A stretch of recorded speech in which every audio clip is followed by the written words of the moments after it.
Hi, it's iFell3 here. Welcome to the L booth. Come and have a look inside the L booth. Now, have a listen to these clips and see which ones you think sound the best. Test A. Test B. Test C. Test A. Test B. Test C. Let me tell you that A was the clip with the L booth, B was the clip with half the L booth, and C was just the audio recorder on its own in open air. What I'm going to show you now at the top left hand corner while the video is playing is just how quickly it takes to take this down in real time.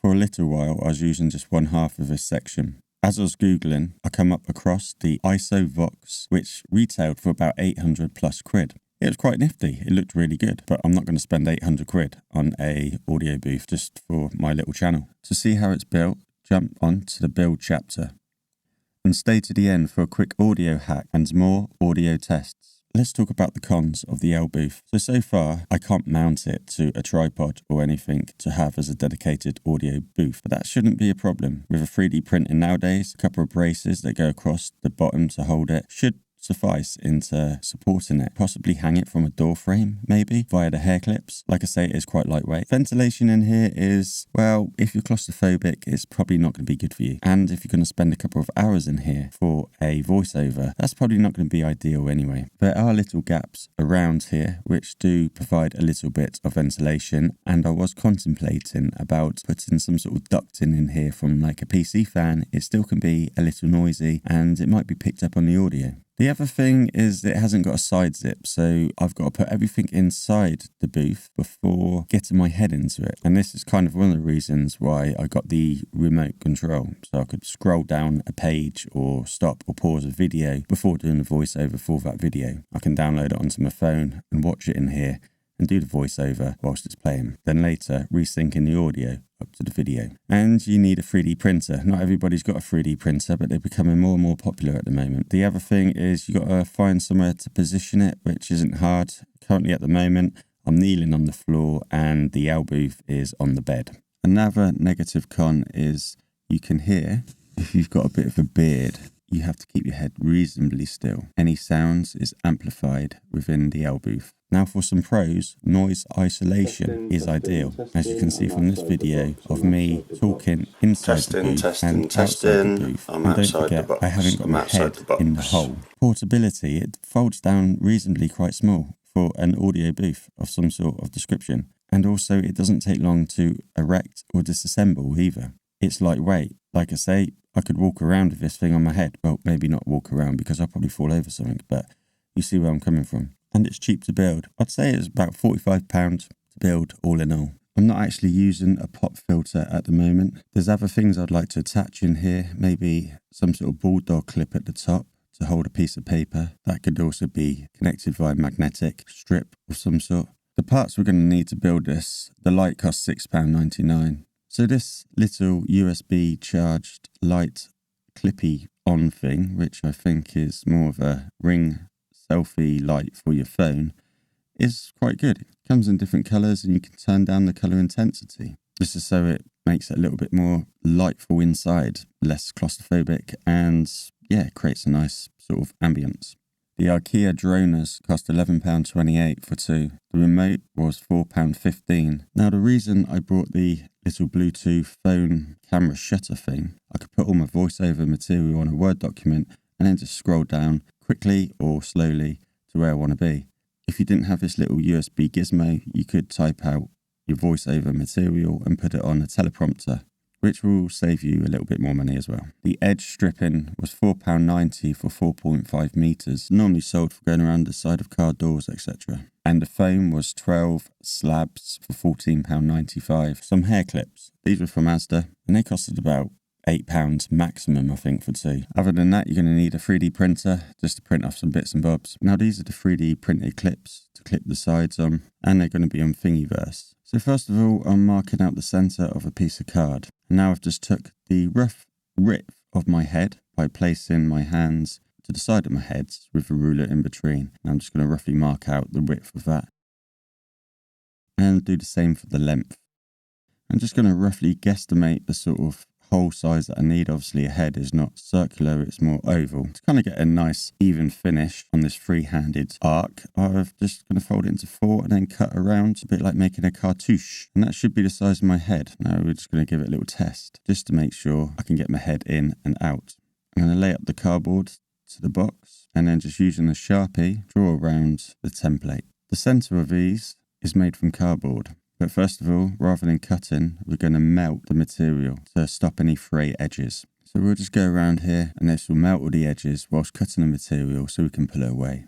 So next I'm just using a blunt Stanley knife just to go around, just to score the cardboard, and I'll just keep doing this until I start going through. I probably had to go around like 4 or 5 times, but gently and slowly is ideal. I guess if you really wanted to, you could probably drill a hole and attach a jigsaw blade to it and cut around it. Now I'm just using a soldering iron just to melt through the bottom base. And again, this will help the threading. I actually caught it here on the back piece. And test time. Can I get my head in there? Oh yeah. Just to help seal up any of the torn cardboard, I'm just using some PVA glue. This will help seal it and give it a bit of a smoother edge before putting the edge strip on and around. I've done about 2 coatings of this. Put it on, leave it to dry, put it on, leave it to dry. And you can rub around the cardboard with the PVA glue and it will kind of sort of smooth out the edge. Now I'm using just a little bit of super glue to help stick the sides of the fabric material actually onto the cardboard. I'm using these little clips as well because it's not wanting to stick as quickly as I thought. Super glue kind of needs a little bit of pressure on it until it's binded. These little clips, they're made by Oxo and they contain like little silicone sort of rubber inner parts to them as well, which will kind of help the super glue not to stick to them so much. Next I'm just using a soldering iron just to get rid of any of the inside fabric that just needs tidying up. I'm just going to put on some PVA glue here. I'm putting this on quite thick around the outside just to help everything bind, and then when I use the edge stripping it should go over a little bit easier. I'm just putting some blobs of super glue over the material just to help give it any support so it got less of a chance of pulling free. Now this edge stripping inside is kind of like little strips of metal bent into a U sort of shape, and then plastic is sort of attached over it in manufacturing. What I also had to do is just slightly open up the gap in the edge stripping a little bit just so it can go over the edge of the L booth hole. Once it's on, I've just then squeezed down the edges of the edge stripping. This will then help grip to the outside of the material. Now some of these foam panels we're going to have to cut down to size. My mum wanted a new motherboard fitted to a PC, so I ordered one online and it came in a box surrounded by 2 sheets of this white foam padding, and I kind of thought that the white padding might just give a little bit more light inside and reflectiveness. Now this sheet wasn't long enough or wide enough, depending which way you had it around, so I had to cut off a little bit and then place that at the back, which kind of then goes around the back where your neck is. So when I've cut around this shape here, cut another oval out, my neck isn't resting really on the plastic so much. As you can see, it's quite easy to fit together.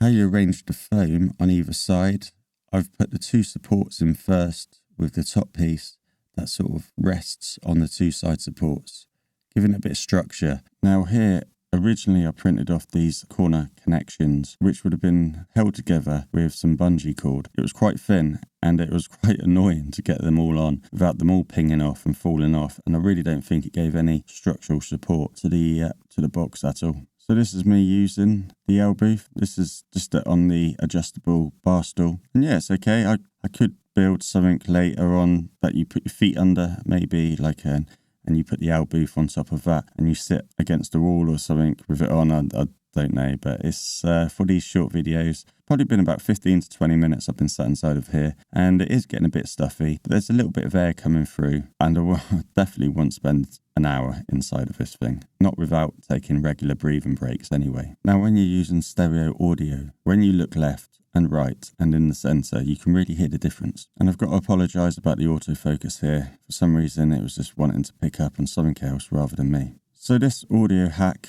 kind of like a hack, rather than messing around with all your functions in your editor or on a separate thing like Audacity, upload to Adobe Podcast. The link is in the bottom. It will take your audio and it will tweak it, and then you can download it. But it does only download it in a mono channel. So if it's something that you're working on where you want positive left and right audio, then this might not work for you. But like I say, everybody's got their preferences of what they think good audio quality is. This is plain from the L booth. This is from the L booth adjusted in Adobe. This is from the L booth adjusted in Audacity. This is from the L booth, adjusted in Resolve. This is plain from the L booth. This is from the L booth, adjusted in Adobe. This is from the L booth, adjusted in Audacity. This is from the L booth, adjusted in Resolve. All the files I've left on Thingiverse, links are in the description. Leave a comment on what you will do differently and which one you prefer the sound of. I fell free, over and out.